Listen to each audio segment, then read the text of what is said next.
আমার আল্লাহ রব্বুল আলামিন বলেন, মানুষ বড়ই নিমকহারাম। ইন্নাল ইনসানা লিরাব্বিহি লাকানুদ। মানুষ বড়ই নিমকহারাম। দুইটা হাত দিলাম, দুই পা দিলাম, দুই চক্ষু দিলাম, সবকিছু দিয়ে তারে পালন করলাম। সে আজকে আমারে ভুলিয়া যায়, সে আজকে আমি মালিকরে ভুলিয়া সে নাচগানের মধ্যে মত্ত থাকে, কিন্তু সে তো জানে না একদিন এই কবরে তার আসতে হবে। যখন এই দুই চক্ষু বন্ধ হয়ে যাবে, তখন তার পাশ থেকে তার বাবা নয়, তার মা নয়। একদিকে কবর ডাকতে থাকবে আল্লাহ, একদিকে কবর ডাকতে থাকবে আনা বাইতুল ওয়াহদা, আনা বাইতুজ যুলমা। আমি তো একাকিত্বের ঘর, আমি ওই অন্ধকার কবর। আনা বাইতুল আযাব, আমি তো শাস্তির ঘর। শুধু কবর নয়, যখন হাসরের মাঠে বান্দা তুমি দাঁড়াইবা, যখন হাসরের মাঠে তুমি উপস্থিত হবা, তখন তোমার মাওলার সামনে দাঁড়ানোটা কেমন হবে? যদি মাওলার সামনে তুমি তোমার আমল নিয়ে দাঁড়াইতে পারো। আল্লাহ, ও দুনিয়াদার পাগল,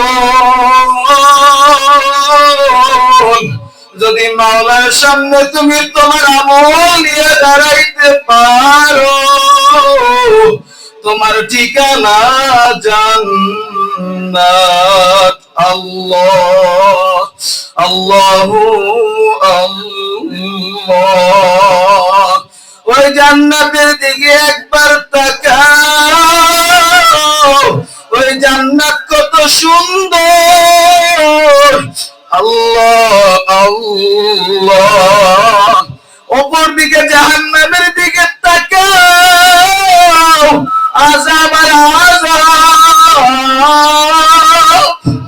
আযাব আযাব।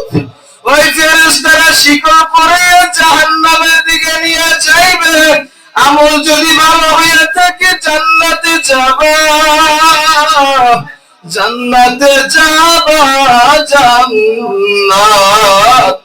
খাবারের অভাব নাই, রমণীর অভাব নাই। অন্যদিকে আগুন, আগুন।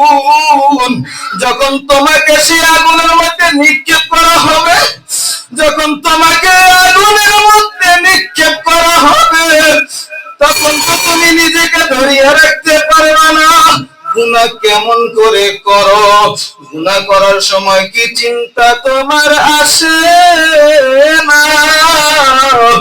তুমি আমার মাওলার সব কিছু পাইয়া আমার মাওলারে গেলা ভুলিয়া।